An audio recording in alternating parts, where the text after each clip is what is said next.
Hey, Suge. Welcome to a brand spanking new episode of the Melanin Mayhem podcast, hosted by your favorite country girl, Renee Davis.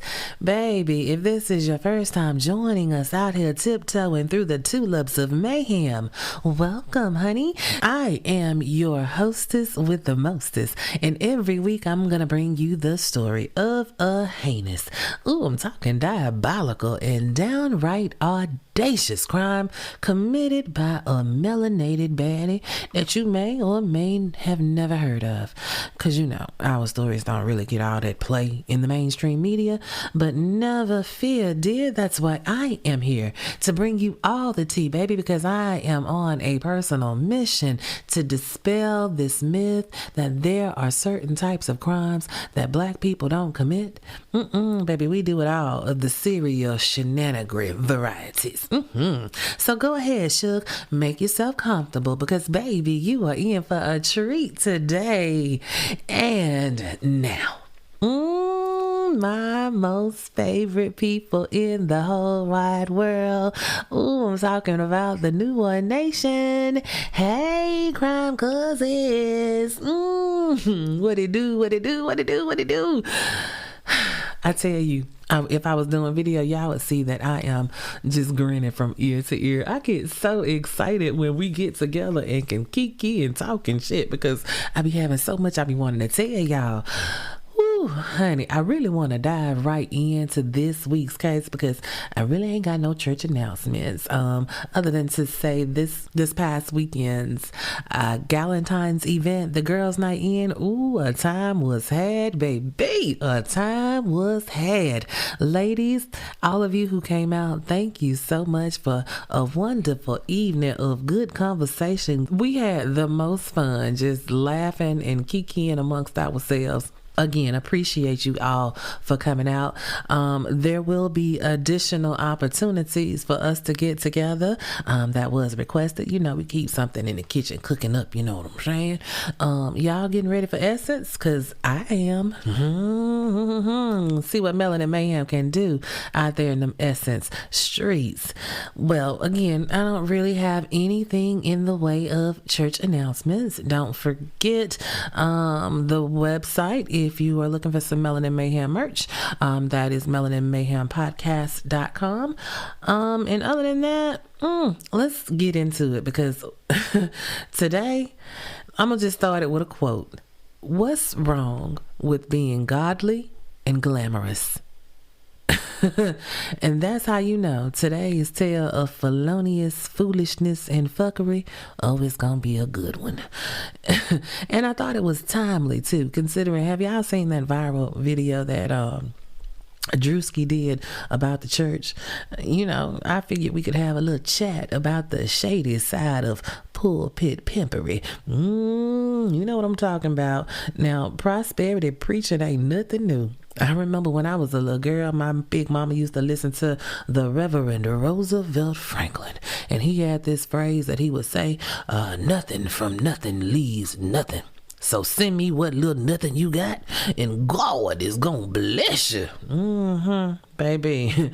And I remember also going to a church in my preteen and teenage years, Pentecostal church, where the bishop would get up every Sunday and in some way, shape, form, or fashion tell how the Lord had told him that he needed X number of people to get up to give a love offering. And it was usually 25 people or 50 people. And I'm talking $50 or $100 or better. And please understand, until whatever number the Lord had told him needed to be up there giving cheerfully, we wasn't moving on with service. And the longer it took, the meaner he got. Sitting up in the pulpit just talking about folks left, right, and sideways, shaming them into giving up that money. And baby, every Sunday, give it up they did. And that brings me to today's tale. Shiesty shit dressed up in scripture. Like I said, that ain't nothing new, but baby, these new ministers of misappropriation, they are a whole new breed, and baby, they are getting rich off the backs of the unsuspecting faithful. And the prophet of profit that we gonna talk about today was one of the ones, just trifling. Oh, ostentatious scam and leeching ass leprechaun of a man. You know I like to throw in a palate cleanser every now and then and break up the drill, kill of it all, that the mayhem that we usually be getting into. I got some serial scamming from a man of God to talk to you about today. Now, we done talked about some preachers, some voodoo preachers and all kind of bootleg ass preachers that was doing a lot of killing. Well, today, this one, he ain't killed nobody. He just scammed people out of every quarter he could. Baby.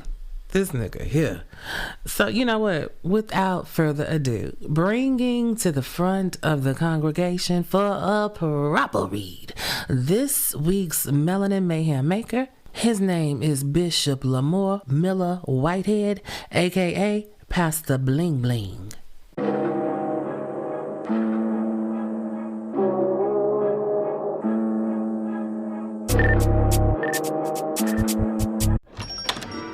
Hey, Sal. Hank, what's going on? We haven't worked a case in years. I just bought my car at Carvana, and it was so easy. Too easy. Think something's up? You tell me. They got thousands of options. Found a great car at a great price. And it got delivered the next day. It sounds like Carvana just makes it easy to buy your car, Hank. Yeah, you're right. Case closed. Buy your car today on Carvana. Delivery fees may apply.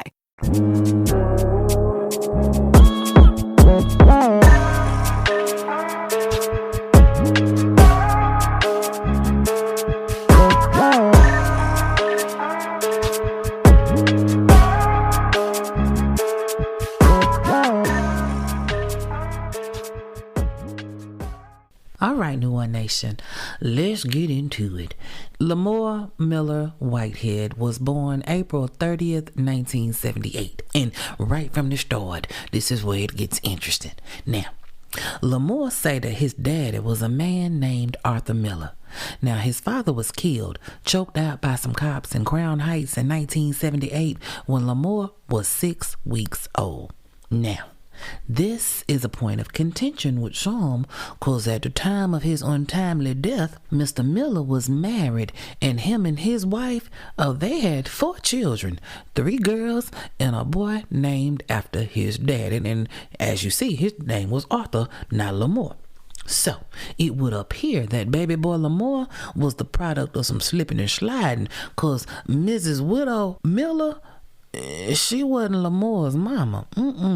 So, he never got the chance to meet his daddy, if indeed that's his daddy. And that's a shame. Now, I don't know his mama's name, but I do know that she worked for the Board of Education when Lamor was growing up. And it reads like a textbook case, single mother raising a son. She did what she could to make the ends meet, but sometimes they didn't. And brand name anything was a wish and a prayer in that house, according to Lamor. So, young Lamor is coming up on the rough side of the financial mountain.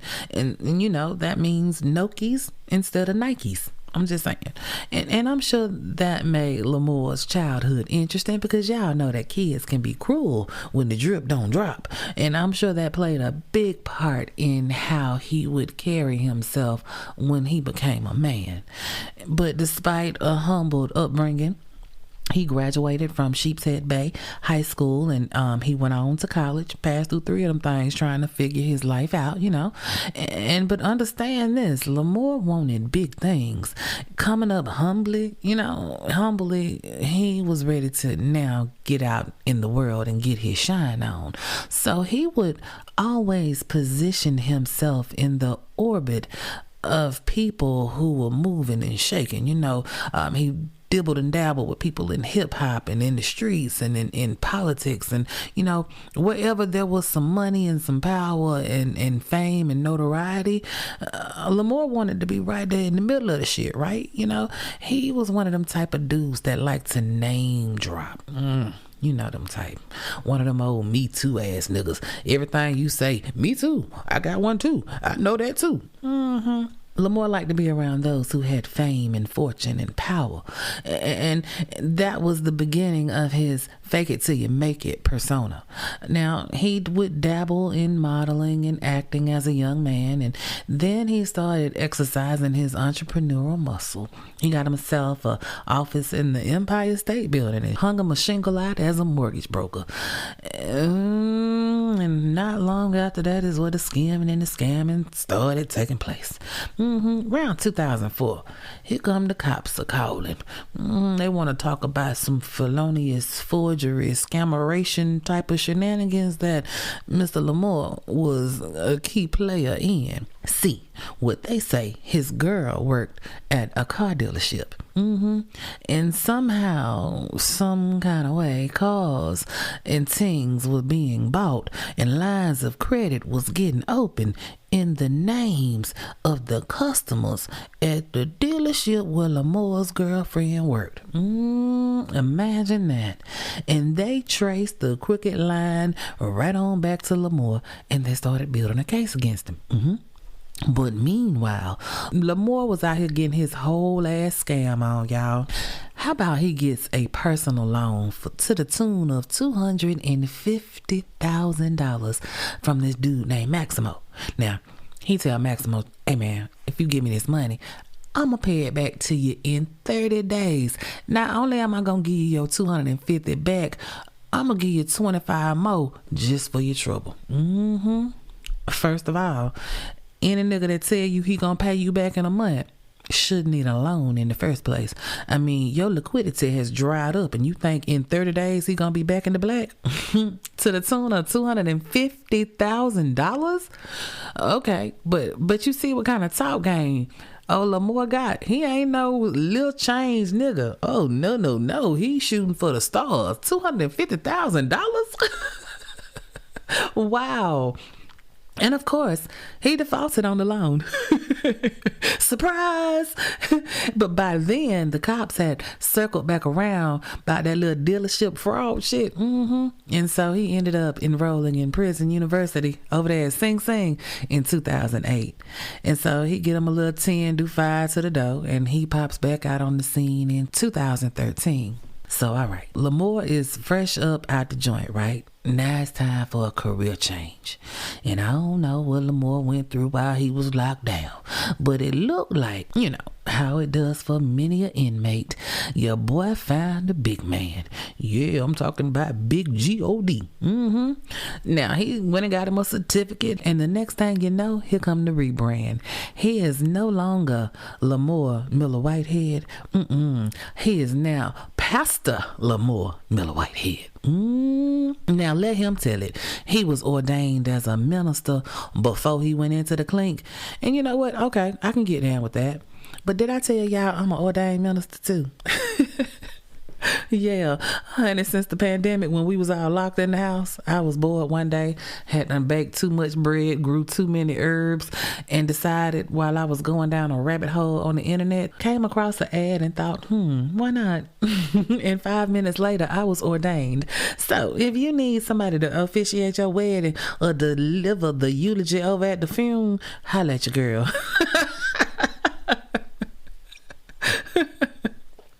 But yeah, Lamor, he a minister too. So much like the country girl, I'm not gonna say that old boy didn't go to school and go do, because he said he went to a seminary school somewhere and got him a little certificate or whatever.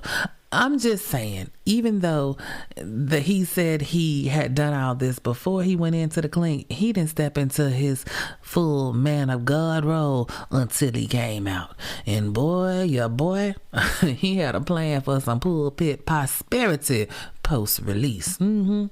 You see, that pulpit that I'm talking about, it was in his newly created sanctuary. His little church was called Tamara International Ministries. Now, he's still out here name dropping, fresh up out the joint. And now he is getting in tight with Eric Adams. Y'all might know Eric Adams' name. He was the mayor of New York. And before he was the mayor of New York, he was a BP, a borough president. And so He was a mover and a shaker, the type of dude that we know Lamor liked to get down with. So he get in tight with Eric Adams. And we also know Eric Adams' name because he's a crook and he was indicted for a whole bunch of crookery type of shit, right? And at this point, when Lamor comes out of prison and turns into Pastor Lamor, he is so far up Eric Adams' ass, he could have gave that man a colonoscopy. And check this out. He was so down for him that anybody that wasn't down with Eric Adams, they had a problem with Pastor Lamor. Like in 2014, there was this lady, her name was Alicia Boyd. Alicia was a community activist, right? Working for the people, trying to better the neighborhood. And there was this plan to redevelop Prospect Park. And the community, they were against it. But Eric Adams, the borough president, he was pushing for it. Well, she was having a little community meeting for the residents to come together so they could talk it out. Baby, tell me why the Reverend rolled up on her like 10 deep with some niggas that was just intent to turn her little meeting all the way out. Baby, I'm talking about, we would call them professional agitators now. Oh, baby, they was yelling and hollering and shit all up in this civilized meeting. Like, what in the fuck? They telling her how she ain't shit and she just trying to keep a black man down, or she just anti-black. Now, mind you, she a whole ass black woman. Sir, what kind of man of God are you? Baby, he the shiesty kind. Just an agitator. But anything to do with Eric Adams, he was down like 4 flat tires. Now, remember, I told you that he said his daddy's name was Arthur Miller, the man who got killed by the cops. Well, check this out. Again, how tight him and Eric Adams are. Later on in 2014, they had a ceremony honoring Arthur Miller. But here's the kicker. Even though Mr. Miller's wife, his widow, and her children were still very much alive and still very active in this man's name, tell me why they were not invited to the celebration. Didn't even know the shit was going on. It was only Lamor's ass up there. Now, tell me why Eric Adams gives him a proclamation for Arthur Miller, his daddy. Now, again, mind you, the widow of Mr. Miller ain't know shit about this ceremony and don't know this nigga that's accepting shit on the behalf of her late husband. Here go to Tito. According to her youngest child with the late Mr. Miller, she said she was in her 20s when she heard about Lamor. Baby.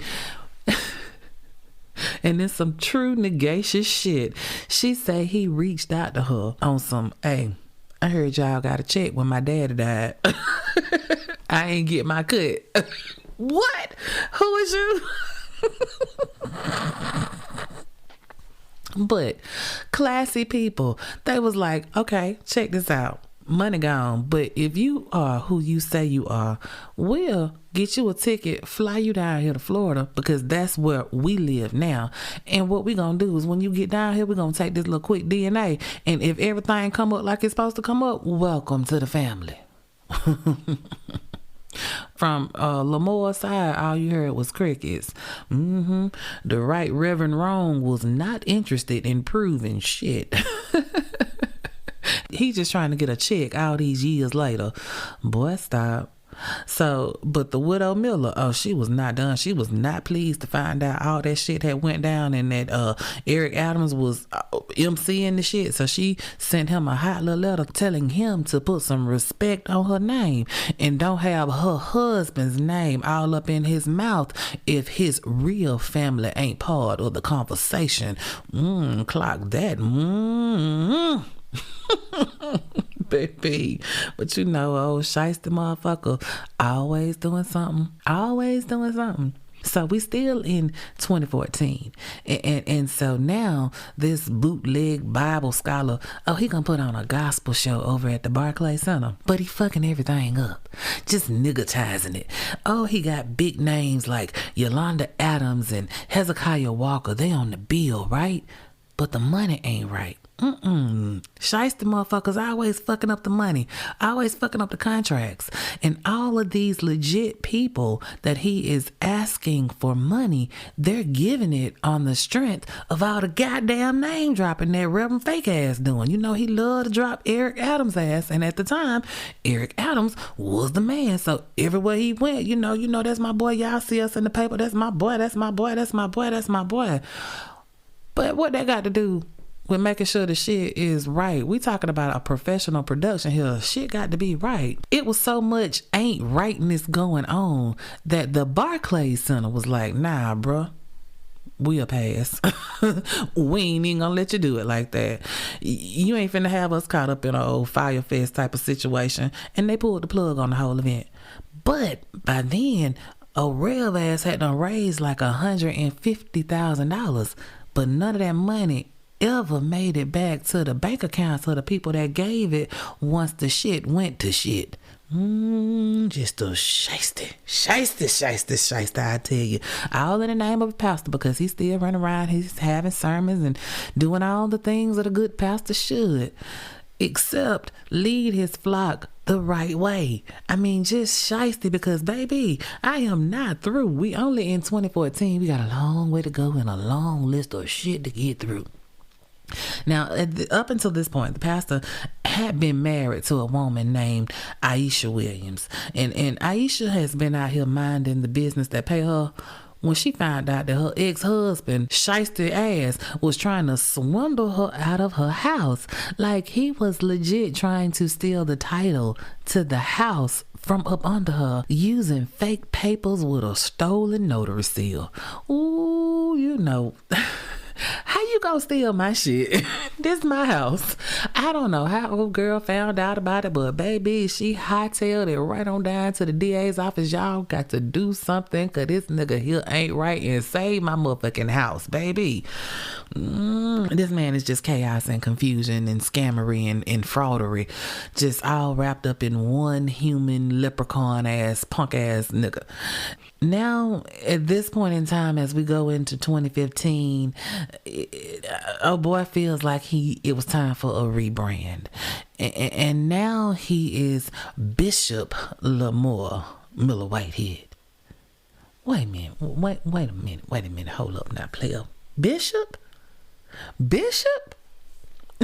I ain't got no degree in theology and, anything ministerial, but I was raised up in the church and looked like a boy skipped a few titles ahead, didn't it? I mean, don't you supposed to start out like associate assistant to the pastor, and then the pastor make you a minister, and then you fill in for the pastor when he can't preach, and then you get your own church and you do a certain number of preaching hours, and then you got to be nominated and go through some things, and that shit take time, right, to get you to a bishop type of situation.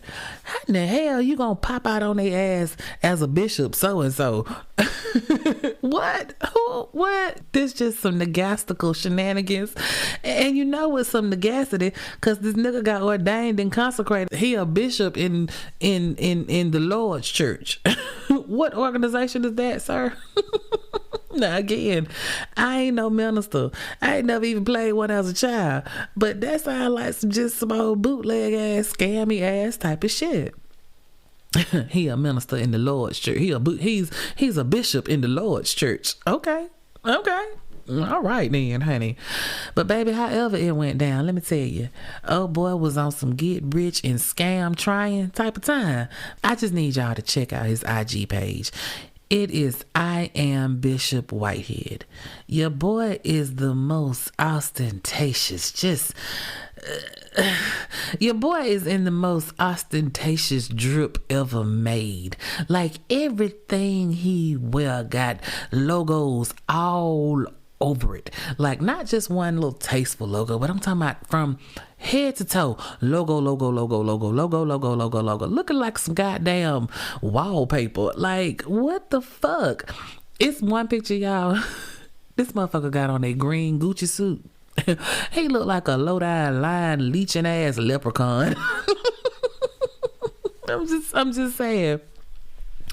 But I got to tell you, we see how he is getting all of this luxury that he's living in, because understand, everything that touches him is luxury. He driving around in Benzes and Rolls Royces and shit, like luxury. Everything is name brand, Gucci, Fendi, Prada, and ain't nothing wrong with that if you made your money off of the strength of you. But when you out here scamming and flim-flamming and shit in the name of the Lord, that's some nasty work there, boy. Ooh, that's some nasty work there. So, through the ministry, Lamor is out here in the community, shaking and moving still, rubbing elbows with the movers and the shakers of the New York movers and shakers, right? And again, we know that Eric Adams is his favorite, and he is going from borough president in Brooklyn on to be mayor of New York. And we know that Eric Adams was a crooked ass crook, and now he got the profit for profit together. They thick as thieves. And I guess, birds of a feather really do flock together. And we gonna see how this grimy apostle of Cap used this connection to the mayor to just continue to swindle people. Now, every pastor need a first lady, and even though him and Aisha ain't together, it's time for the bishop to get on with somebody else. In 2016, he met a woman named Asia, and she was also in the ministry, and before long, they are wed, and they are reaching for power couple goals. And Asia's a pretty woman. Oh, she was really pretty, but her and the bishop go on and make a little family or whatever. But Bishop, even though he got his first lady and the picture looked like it's right, it still ain't right. He's acting the part of a man of the cloth. He is ministering, trying to preach prosperity gospel or whatever. He's always online, on lives and whatnot, but ain't no substance. It's just, you deserve this, go out and get more. And again, ain't nothing wrong with that, but where's the scripture? Where's the morals? Where's the decency? Because, sir, you still out here scamming. But he always managed to find a way to get in somebody else's spotlight. You know what I'm saying? Whether it was good or bad, you could always find his ass up in the mix. Y'all remember Tekashi 6ix9ine? Yeah, he had some legal issues in addition to some snitching issues. Well, one of his issues was a case where he was making basically child porn videos of a minor, right? And guess who was up in the court speaking on his behalf, trying to get leniency? The goddamn busted ass bishop. Like, Bishop, you're on the wrong side of things. You just want to be in the limelight. This man is on trial for a 13-year-old girl. What the fuck you got to say good about this snitching ass nigga? But again, crooked people do crooked shit with other crooked people, right? Keeping moving on. It's around June of 2018, and Bishop Boogerbell is trying to get another loan, and so he put in his loan application for $250,000, right? And he's using his company, Anointing Management Services LLC. Now, all of the information that he done put on the loan application is inflated like a motherfucker. I'm talking about bank statements and shit. All that shit is just fraudulent. Now, he didn't get the loan, but that didn't stop him from using all these fake ass bank statements to try to get other loans, because he was trying to buy this house in Paramus, New Jersey. The house was like $1.3 million. And of course, Scammy McScamster, he ain't got $1.3 million, nothing, shit. But he need this paperwork to be right, so he kept on and kept on and kept on and kept on and kept on. I'm talking about, when I say kept on, he was creating just paperwork. This shit ain't connected to Bank the First, but you done got all this paperwork that say that you got all this money. Y'all, on one of the bank's applications, put your account information in, and he says that he carries $2 million in this account daily. This motherfucker didn't have $10 in the account. Like, what the fuck, sir? That's what I'm talking about. If you done made this money and you got this money and you can do these things, then live the life that you're supposed to be living. But you out here frauding and deceiving Monday, Tuesday, Wednesday, Thursday, Friday, and Saturday, and here on Sunday you want to preach the word of God? Get your ass somewhere and have several seats, several of them hoes. $10. You send her talking about it's a $2 million daily balance always in that account. Nigga, you ain't even got $10 in this hoe. Stop it. But eventually he put that paperwork together just right and found the right bank to give him the mortgage that he needed, and he did end up buying that house in New Jersey. So we find ourselves in 2020, and this Ponzi scheme is starting to unravel fast, y'all. Baby, the pastor gets hit with some default judgments. The first one was for a Benz that he stopped paying the note on. Then came a judgment against his Range Rover. Pastor, you don't know how to pay your bills? What's going on, Bishop? From like April 2020 to like July, one of the parishioners at the Cathedral of Cheetahs, well, they had gotten with Bishop busted and disgusted and was seeking some help to try to buy a house. Now, the bishop had a little mortgage company, remember? And real estate was something that he still dibbled and dabbled in. Well, Bishop Blasphemy said that he could help her clean up her credit. Because, baby, just because you got a 230 credit score, you can buy you a house, sister. Yes, the Lord wants to bless you. And you know what? What we can do is find you a little fixer-upper. And I tell you what, I'll do the fixing up of it all. And I'll even give you a little stipend every month so you have a little something to live on. And the good sister was like, ooh, look at God. And so Sister Clueless went into her retirement fund and withdrew $90,000 of her hard-earned money and handed it over to this shyster. And then what happened? A whole bunch of nothing. So she asking Bishop, hey, what's up? And now he ducking and dodging her and her son. Baby, our good sis ain't seen so much as a Barbie doll house for her money. This motherfucker turns around and tells her, I don't know what you're talking about. That was a campaign donation and it is non-refundable. I don't owe you anything. Ain't that a slap in the face? Like, this is one of your parishioners. This is one of your flock. $90,000? That's a lot of fucking money.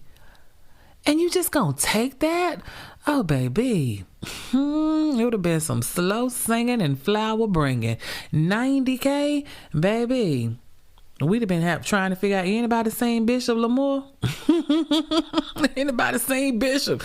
Anybody seen Bishop Whitehead? Because that motherfucker be somewhere missing and stinking. That low down, dirty, crooked ass, bootleg ass shyster took that woman's money and balled out on her bag. You out buying designer shit and you done took this woman's money. I mean, just took that. Well, you know, in the meantime, in between time, the Bishop of Bullshit was still following in his mentor, Eric Adams' footsteps. So now he is going to run for Brooklyn Borough President.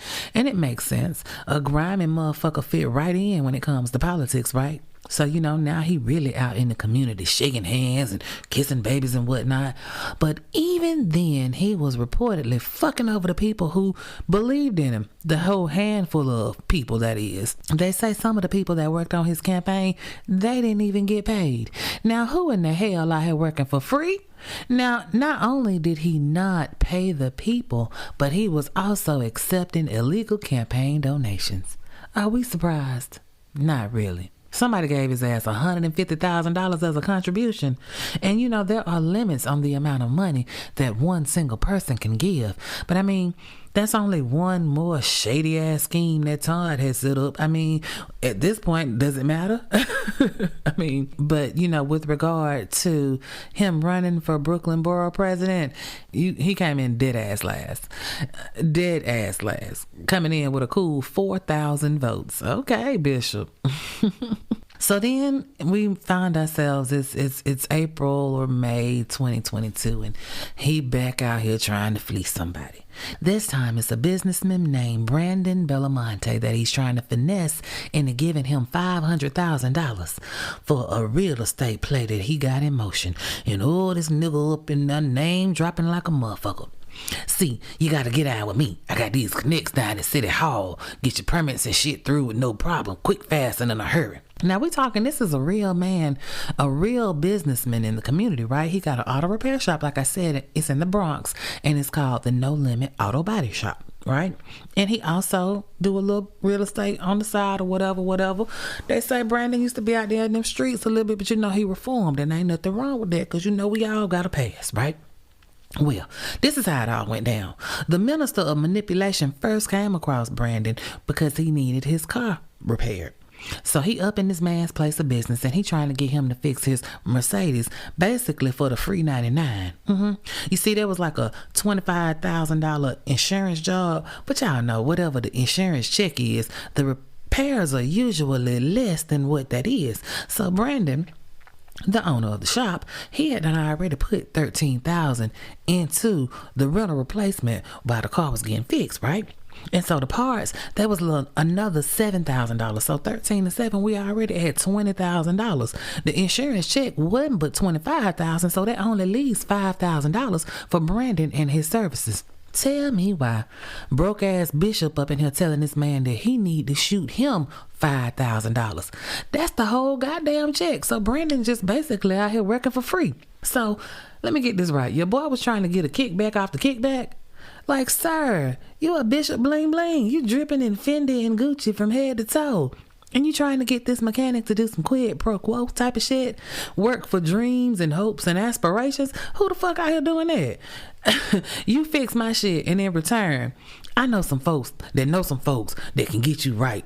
You know what I'm saying? I got you. You know what I'm saying? I got connections at City Hall. You know, Eric Adams, that's my boy. He telling them, you know, if you get down with me, we're going to be rolling in the money. You'll get city contracts, and they're going to be cutting you a check. You hear me? Now, this man must have been looking at Lamor like, you must think I'm boo-boo the fool. If you can't afford to get your car fixed, how the fuck I'm supposed to believe that I can trust you with $500,000 of my good hard-earning money to flip? Boy, stop. But you know what? The good reverend at this point starts threatening this man. Threatening this man, trying to play Debo and shit. I mean, he is literally low-key threatening him with bodily harm. If he don't get down, he might get laid down. But baby, Mr. Belamonte, this man, he was after my heart, baby, because he told Reverend Red Flag, yeah, man, I'm gonna tell you what, we can do a little business. Just holler at me next week and I got you. And then brother man went straight and directly to the feds and told them everything that old boy had said, and was like, hey, this here Bishop and that goddamn Eric Adams, somebody that ain't right. Somebody that ain't right. And so the feds was like, you know what? Here's what we gonna do. We gonna wire you up. We gonna give you a grip of cash, and you go take this shit back to Bishop fake ass and get his ass talking on this wire. And baby, and Reverend Raggedy Ass couldn't keep his motherfucking mouth shut when he seen that goddamn money. It wasn't $5,000, but he seen that money, his eyes got big. Now he really want that $500,000, and he's steadily name dropping about what he can do with Eric Adams. Now y'all know Fed cases don't materialize overnight. So while they were quietly building their case in the background, the pastor of Pandemonium, he was now out here trying to play mediator. Let me tell you, May 2022, one of his parishioners had a family member that had got into some shit in a shootout on the Q train, and every cop in the city was looking for him, right? So, seeing an opportunity to get in front of some cameras, he trying to hook up a deal with the mayor to bring in Andrew Abdullah to surrender himself. This the dude everybody looking for. But instead of riding out with Reverend Raggedy Ass, Andrew and his peoples, they turn himself in at legal aid. So Reverend, who out here trying to broker this goddamn United Nations, let me bring in a criminal type of shit, you ain't got the criminal to bring in, the one that everybody looking for. But mind you, they done called a press conference and shit, so everybody out, because Reverend supposed to be bringing this dude in. Now you would think because you empty-handed, you would go sit your ass down somewhere. Oh, no, not this negacious motherfucker. This motherfucker pulled up empty-handed in a full-on Fendi suit from head to toe in a motherfucking Rolls Royce goddamn SUV like he doing something. Ain't got nothing to show for nothing. Sir, what are you doing here? You done hopped out this motherfucker like Mars Day and ain't a goddamn you just here for the cameras? Again, never to miss an opportunity to get his ass in front of a camera. But now everybody looking at you. Not everybody looking at you. And you know what? Sometimes karma will come back around and bite your ass. And baby, a couple of months later, July 24th, 2022, baby, Bishop Bootleg was at the church. And it's about a handful of people's in there. But you know, he live streaming the service for those who prefer bedside Baptist. Now, I'm going to try to say this without laughing. In the midst of the sermon, y'all, 3 men bust up in there and lay everybody down. Now, I'm not laughing at the fact that some ignorant niggas ran up in what was supposed to be the house of the Lord. Because that's terrible. I'm laughing at the scene of how it went down because I done watched this video like 1,000 times. And baby, some just ain't right. So check this out. You're looking at the scene. Bishop is in the pulpit and he's doing his sermon or whatever. And there's a man sitting off to like his right. I'm assuming, you know, he a minister or somebody, but he's sitting off to the side. He got a Bible sitting on his lap. So Bishop is preaching, and all of a sudden, you just see this look come across his face, like it stops his sermon in his motherfucking tracks, like. And so then Bishop throw his hands in the air and wave him like he just don't care, and then that motherfucker hit the ground.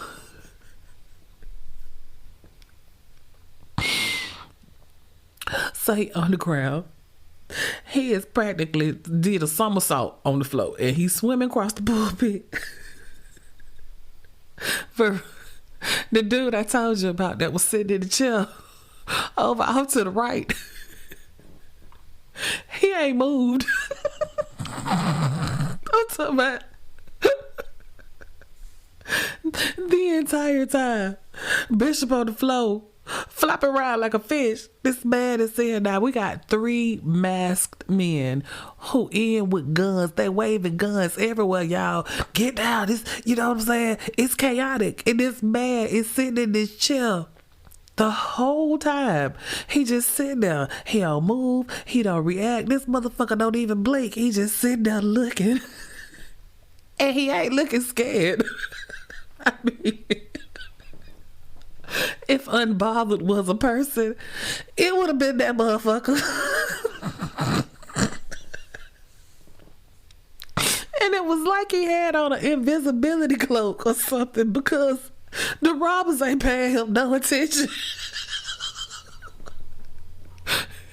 The camera is filming all of this, y'all. The robbers are running back and forth and back and forth. Bishop on the ground. And here's this man that's just sitting here very calmly.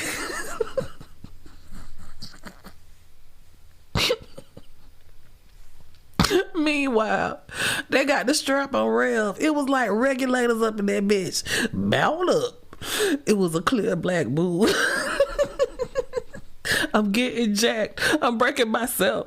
I can't believe they taking Warren's wealth. They took my rings. They took my Rolex.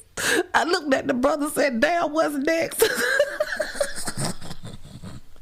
It ain't funny, but it's hilarious. Oh my God. They ended up stripping the pastor and the first lady of all they drip. I'm talking 2 Rolex watches, rings, necklaces, all that shit. They broke them all the way down to the studs, right? And the whole time, dude is sitting over here in the corner with a Bible on his right leg and his hands neatly folded in his lap.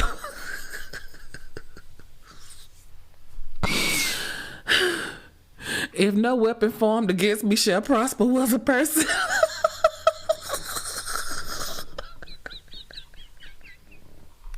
Oh my God. That's faith the size of a mustard seed at work. Y'all, let me tell you something. Do yourself a favor. Look it up on YouTube and treat yourself. Bishop Whitehead robbed July 24th, 2022. Look at that man in the corner and tell me he was unbothered. I'm just saying. So after this live streamed robbery, they was dragging the fuck out of this prosperity pimping preacher, right? So he decides that he got to do an interview and clear his name because everybody's saying it's an inside job, right? So he does an interview with Fat Joe of all people. Like, again, Bishop be with all kinds of people. Now and he gets on this interview with Fat Joe on Beyonce's internet and starts calling people faggots. Sir, you a whole ass man of the motherfucking cloth. What is you doing? Acting all alley bat. You can't be calling these people that. Stop it. Now, a couple of months after the robbery, 2 people did get busted and charged. Now, I couldn't find nothing on what their charges were, any outcomes or whatever, but I don't give a fuck what nobody say. That was an inside job, just on the strength of how dude in that motherfucking chair. Wait till y'all see it. So again, after all this goes down, everybody is fucking dragging the bishop, and he all butt hurt, and he decides that he gonna start suing people because he all in his feelings. They dragging him, so he finna drag their ass in court. Like, he hitting people with $20 million defamation suits. Sir, go sit your ass down. Then he hit somebody else with a $50 million defamation suit. Again, sir, go sit your scam and shiesty ass down somewhere. If you wasn't shady as fuck, you wouldn't be the topic of conversation, sir. I'm just saying. Now, a month or so after the robbery, here comes some more folks running up in the church. This time it's some women. I think it was some victimization type of shit going on that was in that little beef, but whatever. Peoples is not just running up in this goddamn church with the smoke, right? So now at this point, Bishop is like, fuck this in-person shit. You want to see me? You gonna see me online only. We not gonna give y'all a third chance to run up on me. Smart thing to do, Bishop. I think that was a very smart thing. You cannot be walking around in designer goods from head to toe with jewelry looking like goddamn Mr. T and think somebody ain't gonna try your ass, okay? And try your ass they did. So remember, the FBI have been quietly in the background doing what they do, building their case, and on December 19th, 2022, here come the motherfucking indictment.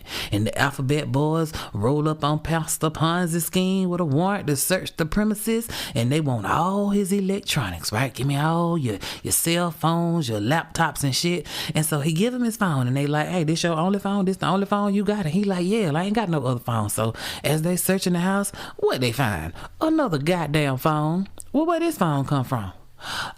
Oh, I ain't know. Whatever. But again, this is a man of the cloth, right? Above reproach. Boy, stop. Now, with this Fed shit, he goes and gets remanded for a bit, and he pops back on out while he's waiting on this case to work its way to trial. And you would think that maybe he would lay low or something. You've done enough. You might want to just sit down and just drink your water, but not this flashy Negro. He's still playing man of the cloth, but now his sermons sound more like a fucking Trump rally or some shit. He started off with a couple of scriptures, and then a couple of sentences later, he talking about how everybody doing him wrong and how the devil is busy coming after him. Sir, stop bringing the devil in this. This ain't got nothing to do with none of that. If you gonna preach. You know what I'm saying? Stop pontificating about your raggedy ass shenanigans that's finally catching up with your ass. It ain't no fun when the rabbit got the gun. Y'all, I seen this part, this live where he was live streaming in his prayer closet. Y'all heard about the prayer closet? That's where you go and you prostrate yourself to the Lord. Well, this nigga's prayer closet looked like a luxury department store. Like I said, I'm all for we started from the bottom, now we here. I am, but you just are flaunting all of this ill-gotten wealth and cloaking it in scripture, and all you are doing out here is just making your pockets fatter. Just a trifling ass and low-down bootleg ass motherfucker. Now, his trial started in 2024, and it didn't take long, baby. They convicted that ass in March of 2024 of wire fraud, attempted extortion, and making false statements. Now, before the judge sentenced him on June 17, 2024, they give him a chance to make their own statement, and old Pastor Pimperin had the opportunity to throw himself on the mercy of the court. And so he get up and he started talking about how he's so remorseful. I'm sorry, and it's my bad if somebody think that I had did something underhand, that I'm a man of the cloth, and I would never do nothing like what they've accused me of. This trial has just been a miscarriage of justice, and the jury needs to understand that it's principalities to this thing, But the man upstairs, he got me. I just don't know what to say. And this negastical Negro had the unmitigated gall to turn to the judge and say, "Your Honor, I'm an honorable man, and my children need me. Don't send me to the big house. Let me be the poster child of another chance." Nigga, you done already had another chance. Did you forget you already have done time? This is your second chance. It's actually more like the third or fourth, because you've been goddamn negacious niggering fucking it up ever since you stepped foot out of Sing Sing all them goddamn years ago. The judge was with the shits just like me, and she was like, "Look, have several seats. This is not the time to relitigate this case. That part is over. You finished. Now it's my time to talk." Judge Lorna Schofield sentenced Bishop Bling on June 21st, 2024 to 9 years in the feds. Judge was like, "Look, you ain't learned nothing from the last time you went to jail. You already got sent up the river on some fraud shit, and yet here you are again. And you was lying on the stand and got caught up in the shit. You're not remorseful. You're not remorseful at all. 9 years, and we talking fed time, so you're gonna do 85% of that time. Bishop Lamor Miller-Whitehead is inmate number 366-92510 at the Farrington Federal Correctional Institute, and he has a release date of August 25th, 2031. And that is the story of the back alley Bishop of Blasphemy. Baby, that was just too much. Let me tell you something. I hate a fake ass preacher. Like, for me, preying on people's faith is the lowest of the low. And more these days, people are lining up full speed to separate people from their hard-earned money under the guise of scripture. There is a special place in hell for all these sucker-ass, fake-ass prophets. For me, it makes it hard for the decent pastors out here that are actually trying to lead a flock. Like, again, I don't have no problem with the pastor looking nice, because my pastor, oh baby, he wears his Gucci and he wears his Fendi, but he ain't up in that motherfucker dripping head to toe. It's very understated. If you didn't know it, you would know it, He also got 12 churches. You know what I'm saying? Like, he worked. That bub be up on Sunday at 5 o'clock in the morning, going around church to church to church. Like, he put that work in. And for that, he deserves to live nice. Again, I don't have no problem with that, but he ain't out here scamming his parishioners. Like, how you take from the people who blindly are following you? That just ain't right. And I also understand what it's like to grow up poor, to grow up without, and to want to have more. Ain't nothing wrong with that. There is absolutely nothing wrong with that. As long as you're getting it with your own hard-earned money. Like, stop preying on people. This man, shenanigans after shenanigans after shenanigans after shenanigans. You stay trying to pimp somebody out some money. Oh, I don't, you know what? I don't really have much more to say on the subject. I feel like I have adequately read this trifling, thieving, low-life, wannabe bishop. All I can say is y'all be careful out there, because the devil know the Bible just as well as the saints. Baby, don't fall for the okie doke, because they are waiting and they are watching and plotting. I mean, hell, if you just want to throw some money, take that shit to the strip club and help somebody pay for their education. At least you know this money gonna stay in the community. It's gonna pay somebody's actual bills that need their bills paid. You know what I'm saying? I'm just saying, let's talk about the shit. Y'all know we get into it. You know how to get at me on social media. I am Melanin Mayhem Podcast on Instagram, YouTube, and Facebook. And on X, I am Melanin Mayhem PC. You can always hit that email up at melaninmayhempodcastIG@gmail.com. Baby, and again, don't forget the website out there for all of your merchandise needs, www.melaninmayhempodcast.com. All right, let's see what we got. This week's New Nation shout out is going to go to Priscilla Rose, who left a review on Spotify. Priscilla Rose said, "This story left me frustrated as fuck. I mean, the passes this motherfucker kept getting. If a dog bites someone and consumes human flesh, they euthanize it. But when humans are rabid, they just cage them for a period of time and then release them, even though they're still sick and can't be cured. The incompetence and blatant willful ignorance and racism of the authority was and continues to be real. May the victims rest in peace, and may Walter do the booty dance with the devil on Viagra for eternity." I know that's right, girl. I know that's right. Priscilla Rose was talking about the Milwaukee Northside Strangler. Ooh, that was old Booger Balva case there. Well, Priscilla Rose, thank you so much for taking the time out of your day to write the country girl these nice words. And also, thank you for taking time just to listen. You know I appreciate every stream, y'all. Doing it. Getting that ad revenue up. Oh, that reminds me, I am working on something special for a subscription, kind of a fictional choose your own path type of story. I got more information on it coming, but I am working on something just for those who want something just a little bit different and don't mind paying for it. I'm just saying.